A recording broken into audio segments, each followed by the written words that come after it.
Two games in the NHL to break down tonight. Round one Stanley Cup playoffs continue here on PuckTime WagerTalk TV. Dallas, Minnesota, Edmonton, Anaheim. Look forward to breaking these down. Of course, I've got Carmine with me. I've got Don Buster with me. We're going to roundtable all of these games. Man, oh man, oh man. I fell off so early, guys. I'll tell you what. I was staying up as late as I possibly could for all the games for as long as I could. And, well, the past couple overtimes, I don't think I've made it. Double overtime. Vegas Golden Knights get the job done. Thought I had some deja vu, but I didn't, as another game, another series goes to overtime. So some fantastic hockey. You guys know which game I'm the most excited about, of course, with the Canadiens. And, of course, the Flyers punched their ticket to the second round, beating the Pittsburgh Penguins. Not just an overtime win, Carm, but 0-0 going into overtime. We talked about it.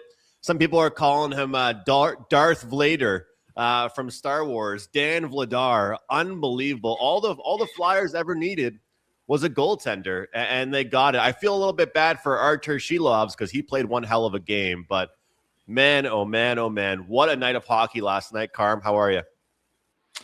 I'm doing good. You failed to mention the one thing they did not say after Philadelphia won in OT, Andrew, and that was Carm's pod.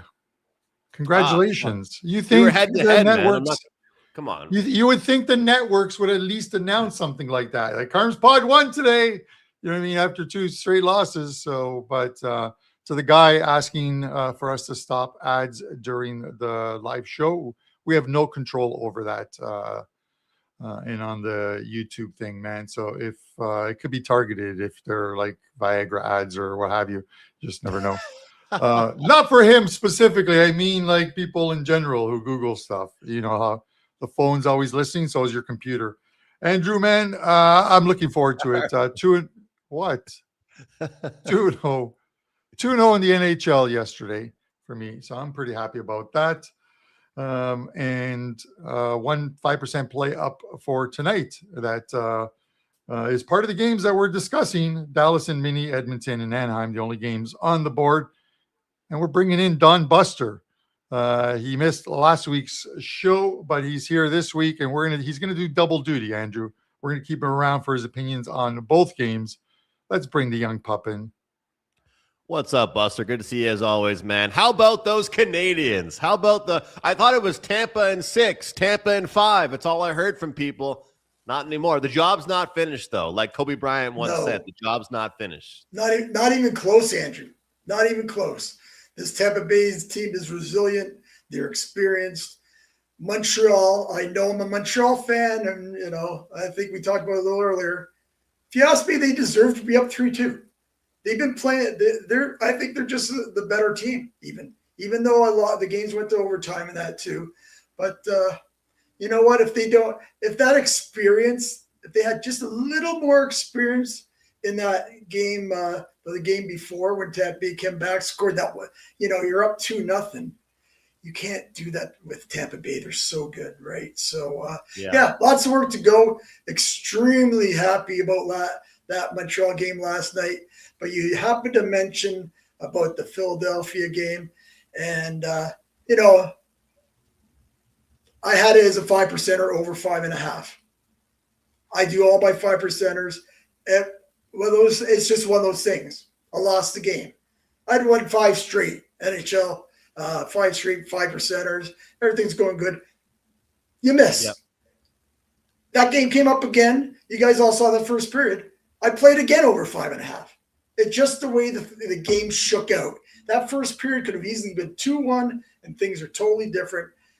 You're going to sometimes make a pick and lose. I'll tell you right now, I'm very good because I have these parameters for 5% plays, and I can count. That's probably the second one I can remember that it was just a complete note. Like I was done after the first period, right? Look, a loss is a loss. A loss is a loss. I'm not apologizing for it, Andrew, or nothing. Yeah. Guess what? I do a lot of work. Shit happens, and it was just one of those things that happened last night. Yeah, that's how we look at it. Carm? I'm watching guys arguing in the chat. I'm not really sure why they're complaining about ads and how you do it and turn it off. Listen, it's quite simple. Just watch the ad. We don't control it from our end. Andrew and I, we don't have access to control it from our end. Darn, we don't Watch need to the ad. address that. We don't need No, to address. you know, Come on. what's the alternative? Hold on a second. What's the alternative? We put up a paywall for people to watch the show? Well, no, because it's unfair to the other ones who watch an ad. Anyways, with that said, guys, let's discuss the first game, Andrew. Come on, man. We have such a huge day of NHL hockey. The Minnesota Wild and the Dallas Stars. The Stars, Andrew, I don't want to say, and Buster, I don't want to say the Stars did not show up to Game 5, because then that's disrespectful of what Minnesota did, which was check him into the ground, limited the shots on goal. I think Dallas had 11 with a few minutes left in the second period. Crazy. And the Stars never looked like they were in that game. So I'm going to let you two guys break this one down. Wild minus 126, Stars plus 104, totals 5.5 shaded to the over. Buster, I'm going to go to you first. Do the Stars send it home for a Game 7? You know I'm itching for a Game 7. Yeah, you know what, Carmine? I'm kind of itching for a Game 7 too, but tell you, Minnesota's, I know it's 3-2, and I know there's been close games, but to me, overall, they're the much better club. There's no doubt about that. And they know they're going to have to win tonight. They don't want to go back to Dallas. And I think you guys talked about it the other day. Maybe, I don't know. You might have. I thought when I was watching a bit, you did. What the hell's going on with the 5-on-5? I don't get it. That Dallas club is an excellent hockey club. Minnesota has dominated that part of the game. And that's, you can't win 5-on-5. You can't score. Guess what? You're going home in 6. So they better smarten up, and they better get their, together and start playing. I think they have to open it up a bit offensively. They've been playing tight defensive games for the most part. Although, if you look at the totals, they land on 4 of the 5 land 6 or higher. So, again, but I just think Dallas has to even open up more. Carmine, you just mentioned what they have, 11 shots out of their second period. Not for Dallas. I mean, they need to be shooting the puck. They've got so many players. But I tell you, this Minnesota club, they might, I'm just going to say might, give Colorado a run for their money. And Colorado is, I believe, maybe heads over heels better than everybody in this NHL. But it is the playoffs, and, different things happen here, guys. Yeah, Buster, I mean, when you look at it, I read out the numbers going into the last game of the 5-on-5 stuff. And the funny thing is, the Minnesota Wild were such a great power play team during the regular season. Yeah. But going into the last game, 11 of their 14 goals were scored at 5-on-5, which is extremely impressive. Now, when you look at this game here, I think regardless of who comes out on top, we're talking 2 great goaltenders, but that hasn't really stopped these teams from scoring goals. I mean, when you look at the style of play these teams play, look, they're capable of playing defensively. They've got 2 good goaltenders. Definitely. But look, and people that are Philadelphia fans think I'm being disrespectful saying this, but let's be honest. Rick Tocchet wants Philadelphia playing boring hockey, and they have a good goaltender. This is different. So the mindset you had yesterday, and I'll tell you, I was right there with you. I had the first period over. To me, I would go right back to goals in this contest here. I think this is one of those elimination games that whether or not we get, Minnesota crossing the finish line and we get some late empty net goals or all that stuff, or we see some Dallas heroics. I think you think back to the conference finals, or I think it actually was it first or second round? Regardless, Dallas and Colorado last year. Remember, it was Mikko Rantanen versus his old team. A lot of those big games later in the round were actually like 5-4 and 4-3, 6-5. You know what I mean? So yeah, it's again, we have seen. Look, every Canadians game besides one against the Lightning has gone under. Tampa and Philly is going under quite a bit. We have seen some unders. Don't get me wrong, but what have we seen in Utah and Vegas and all these series? Just because it's the playoffs, Carm, doesn't mean we can't see action. And I know maybe we're coming off a game last night where games with 2 out of 3 going under. But I think back to a lot of high intensity Dallas Star games where they had to score their way to victory. So yeah, come back that way. Yeah. Give me the over here, Carm. Yeah. Andrew, I get the whole over in the elimination game. I didn't yesterday. I didn't the last couple of days in the Sabres series because I thought the Bruins were embarrassed and they would come in and put together their best game in Game 5, and they did and beat the Sabres. I felt that way a little bit about the game yesterday. I released it as a play, the under in the Pittsburgh game, because I thought that it would be a tighter scoring affair trying to get this to a Game 7. This is the same thing. I get it. Unless it's like a 3-1 game where they start pulling the goalie with about 4 or 5 minutes left. Andrew, I think we're going mano a mano on this one. I think you're on the over, I'm on the under. And it's a terrible place to be. There is nothing worse than watching a game when you have the under. It's just, no, don't do anything. It is the worst. But sometimes you have to make the bet. That's with everything. The casinos, I always say in Vegas, were built on, they're now built on penny slots, but they used to be built on favorites. Overs. Everyone's love favorites. Because if you're just a general fan of sports and you turn on a game, what do you want to see? Teams scoring, going back and forth, tons of points. It's just the way it was. Now it's a lot different. You want to beat the game, you have to sort of remove that emotional attachment to points and wanting to see them. So unders are frustrating, man. I remember back when we had $2 Tuesday at WagerTalk.com, I released a playoff under Philadelphia Flyers, Montreal Canadiens, Carey Price, Carter Hart. And at the time, I was living with a couple roommates, and they all thought I was batshit crazy. I mean, I was jumping around the house. I was yelling at the TV. Unders are more stressful than overs because, like, you just don't want anything to. It's like torture. You're almost better off not watching the game. Like that's the move, Andrew. Don't watch. That's the move. If you watch the game, it's just stress. It's just stress. So, all right, we're head to head there on that one. Buster, I remember a couple years ago you were on a roll with Jonathan Marchessault and some of these guys with your props. Is there anybody you've been looking at this year? Anyone that's caught your eye? It's doing well. I mean, for Dallas, it's funny. We joke around about the power plays for them, but for the power play, points has been the best thing. Wyatt Johnston, Jason Robertson, but 5-on-5, not much from them. I'll tell you, Ryan Hartman, Zuccarello, some of these underrated guys for Minnesota, but anybody that's caught your eye in this series? Yeah, right off the bat. But you know what? I'll have to admit, like, just even going from last year to this year, they've really watched these. I know they're a little maybe lax, and there's a lot of guys that are really good at finding prices in NFL, like props, like good value.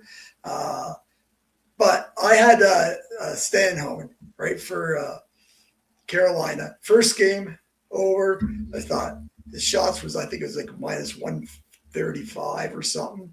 And I said in my write-up, after tonight, it won't be there. The next game, I think he was still 1.5, but like 170, then they go to 2.5, right? And he was crushing it over anyway. So they're changing it fast. That time with Marchessault, they didn't move. They just kept keeping it right there. And I'm thinking, am I missing? Because that's what you do, right? You always question, am I missing something here?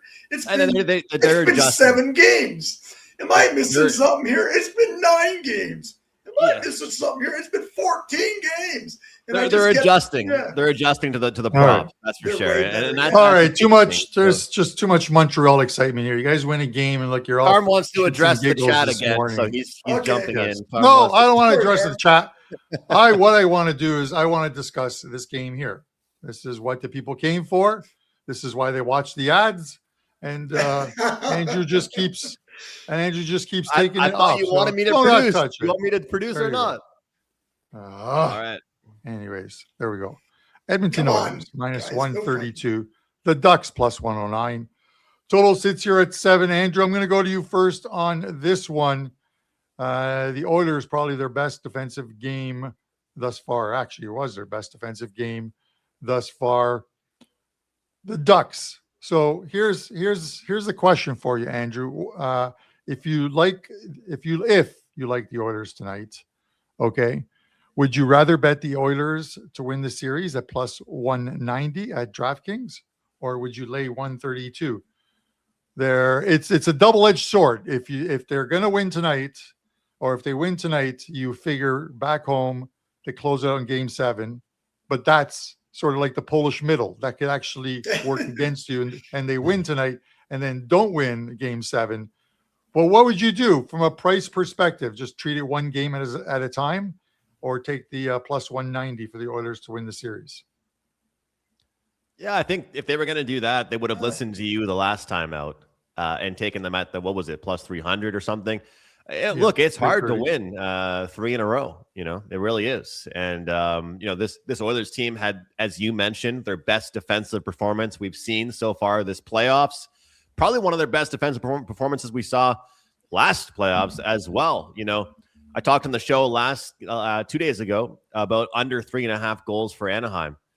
When you get a total like 7, you're actually going to get a pretty respectable price on that under 3.5. And we were just kind of waiting to see when an under would hit in this series. And we finally got one, and it led to an Edmonton victory.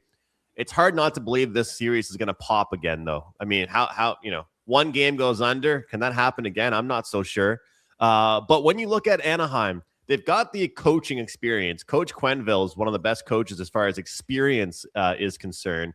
But as we saw with Philadelphia, even losing 2 straight, the hardest games, guys, we all know it's the biggest cliche. The hardest ones to win are the closeout games. You can look good in games 1 and 2, but when you know that this could punch your ticket, it gets a little bit harder, a little bit more frustrating. So for me, I'm going to go back to a bet that I was talking about earlier in the series, guys. And, it's funny because before giving out bets like this, you used to say, oh, can anybody bet these? Look, anybody with a sports book that's not in the back of a barbershop should be able to bet this because most sports books have it now. So both teams to score in the first period, guys, is plus 130. The over in the first period is minus 166. So, you're going from a minus 166 to a plus 130. Both teams to score in the first period. We're going to take that intensity, that desperation, the energy that Edmonton had from the last game. I don't think Anaheim gets shut out in the first period again, and I think Edmonton scores again. So plus 130, first period, both teams get on the board. In and out, Andrew gets a good sleep again, and we'll cash a 20-minute ticket. What do you think, Buster? Like it. I like it a lot, Andrew. And I agree with you. I think there's going to be more goals again today. I guess the question is, does anybody in the chat, you guys who's going to watch this later, actually believe that Edmonton can hold a team down again? A team as strong and as high-scoring team as Anaheim, 2 games in a row. I don't think they do it in Anaheim. If it was back, once they go back to Edmonton, if they can win tonight like 5-4 or something, go back to Edmonton, yeah, they could probably hold them to 1 or 2 goals again. But I don't see it happening. They're just not that good defensively and goaltending wise to on the road. I just don't see that happen, and that tells me there could be goals. What I do see, Andrew and Carmine, is that Edmonton, every game, it seems that they get the jump on them. Like even the game that they lost in overtime there with that controversial goal and everything, which I even texted Carmine and said, I totally agree with what you guys were saying that day because that was right. They got screwed. And not that I'm a big Edmonton fan whatsoever. I'm kind of happy they got screwed. But in saying that, the first period, you could lay the puck line even. And I think you get like, let's see here. I think it got, it's like DraftKings right now, it's like 135 for the puck line on Edmonton. Or you could lay the money line even. But I'm just saying, Edmonton seems to be starting strong. And then I'm not sure what happens. Even in the last game, it was 3-0.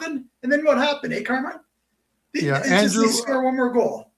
Andrew, because you're a team totals guy, would you think about taking the Edmonton Oilers over 3.5 minus 125 here 4 or 5 games, they've scored at least 4 goals. The one game they didn't, it was the 4-3 game they lost in overtime. So, yeah, and the one game they didn't is the game I had a 5% play. I like that. As Carm rips up, off the Band-Aid, sometimes you need to heal, my friend. It's just like Carmine to do that, isn't it, Andrew? That's messed up. That's messed up. But no, I agree. I mean, look, let's be real. Like, that was a good defensive effort. But I like what Buster said about the first period being successful for them. They have been getting shot out of a cannon. Anaheim doesn't go away. So, you know, the total being at 7 in the playoffs, Carm, is hilarious, but it makes sense again. So, yeah, I'm right there with you. I think that would be a good bet to make. You know what I really think, though, is pretty much the similar thoughts that I had last game about Edmonton having to play good defense against Anaheim tonight or last game. I think that works. The same thing I said works now for Anaheim tonight. Like, they need to hold Edmonton under 3.5. Like, I'm sure they could win 5-4 or 6-4, but I think that's going to be the test now. I think Edmonton got their swagger back a little bit. Yeah, you know, I think so too, Andrew. But they over the years in the playoffs, maybe not the last couple of years, other than the opening round, they had to play the LA Kings. It just seems like the Oilers are like that Jekyll and Hyde kind of mentality. You just don't know which one is going to show up. And, you know, in the first 20 minutes, sometimes you're like, oh God, we're in for one of these ones tonight. And it's the way it goes. But I do know that over the last couple of years, the Oilers have gotten better as the series progresses. Now, obviously, you don't want to. There's nowhere to go but up when you're down 3-1 in a series. So they're in must-win situations. But I would think that if they get by this series, it's only going to make them that much better, and they'll end up likely playing the Vegas Golden Knights. So that'll be another good series while Colorado bangs heads with Minnesota or Dallas. Buster, what do you got going on at WagerTalk? Promote yourself. Give us some streaks. Okay. We have our 4% NHL best bet up for tonight with one of these 2 playoff games. But and I know Andrew has talked about this recently, and I'm just going to touch a little bit on it myself. CFL is starting.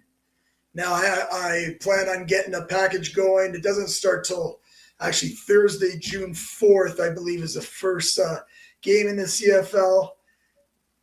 At the site, last year, I had not a very good CFL season. My worst, even by far. But I'm still up 154 units, lifetime, number 1 lifetime in CFL, number 1 lifetime 5% plays in CFL. We're going to have a big year. I'll probably, when I talk to the powers that be, probably try to put something like maybe get the rest of the NHL playoffs with the CFL package, and looking forward to it. Andrew, looking forward to maybe sitting and do a couple shows like we did that your one show on the Friday night there, which unfortunately we did a great job for about an hour. Broke down 15 games, and unfortunately it didn't get up, but shit happens.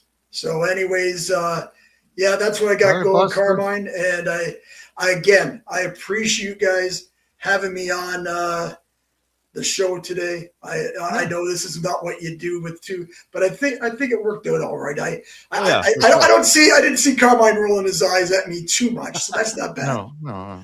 I need to vomit, but that's going to have to wait at least another 10 minutes. I just don't think you like my Buster. Get out of here! I just don't think you like my voice, Carmine. All right. I don't know why. People. See you later, Buster. Thanks for coming out. He's jealous of all your hair, Buster. That's what it is. He's jealous of all your hair. I just gave him the jazz, Fresh Prince of Bel-Air, out the mansion door. Oh man, Andrew, same game parlay time, man. My pod hit yesterday. No pod today. There's only 2 games in the NHL tonight. So maybe my 5% play becomes my pod, but I obviously will not discuss it because a lot of people have purchased it already. But I do have, and I do want to mention, guys, I do have this deal here, which I think is a very good one. You can get the rest of the NHL playoffs right through the Stanley Cup Finals when the Sabres defeat the Colorado Avalanche, along with the entire World Cup, $299 for the World Cup package, and the rest of the NHL is free. And I have a 5% up for today, as mentioned. Andrew, we need a very good, winnable same game parlay or a player prop, as you've been doing. Yeah, we cashed yesterday, Carm. A little bit of a streak here. I think 4 of our last 5. So I'm going to be away for the next little while, but I'll be sending in some picks every now and then to you. Hopefully you can mention them for me. But I did forget one time for you while you were away. One time. But here's what we got for today. We're going to go with a guy, a defenseman here. But the guy can't stop getting points, whether it be on the power play or 5-on-5, whatever it is. Evan Bouchard, 2+ points, plus 200. Make sure you guys shop around. I've seen plus 150s, 60s, plus 190s, plus 200s. Get the best price you possibly can. We have seen him hit this in 3 straight games. Look, Bouchard is scoring goals. He's getting assists. He's out there in all the offensive opportunities. A little bit of a heat check here. You know, we got the shot in overtime, as Steve mentioned. Carm, sometimes overtime can be a blessing for player props across all sports. We did get that with Raquel yesterday.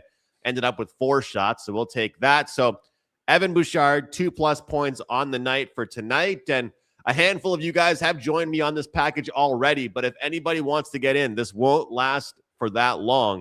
Lock in my full CFL season, #1 last year at the website with CFL betting. You get that package, 21 full weeks plus playoffs.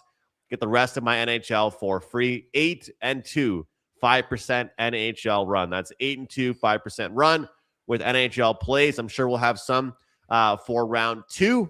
Look forward to moving on into the CFL season as well, guys. WT.buzz/AM to get both in one single package.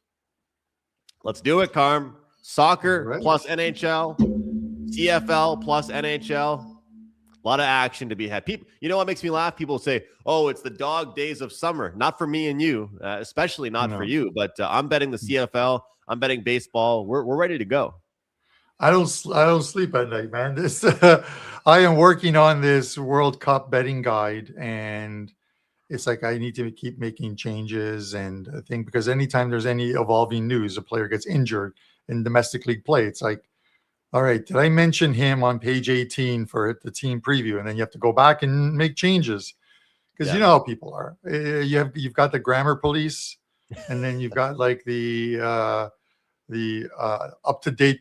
I think, I know you published this 2 months ago, but did you know that yesterday this other guy got injured? Yes, I'm going to republish the whole thing because this guy has a hangnail, or that's LeBron, where he hardly ever gets touched and wins. But Andrew, with that said, you are on a sabbatical. Next 10 days, you're out of here. Maybe the next 11 days. Enjoy your trip. Just let you know you're punishing people in the chat by not being the fearless leader of the show. It'll have to be Prez, and well, Brian's a good guy, but you know what I mean. Prez and I, that should be fun. It's going to be fun. Anyways, with that said, did you mention what you have up at WagerTalk so we can get this show done? Yes, sir. We're all good. We're all good. One play up for me. No soccer this afternoon. A couple of Europa League games. I don't like either one of them. I probably won't watch either one of them.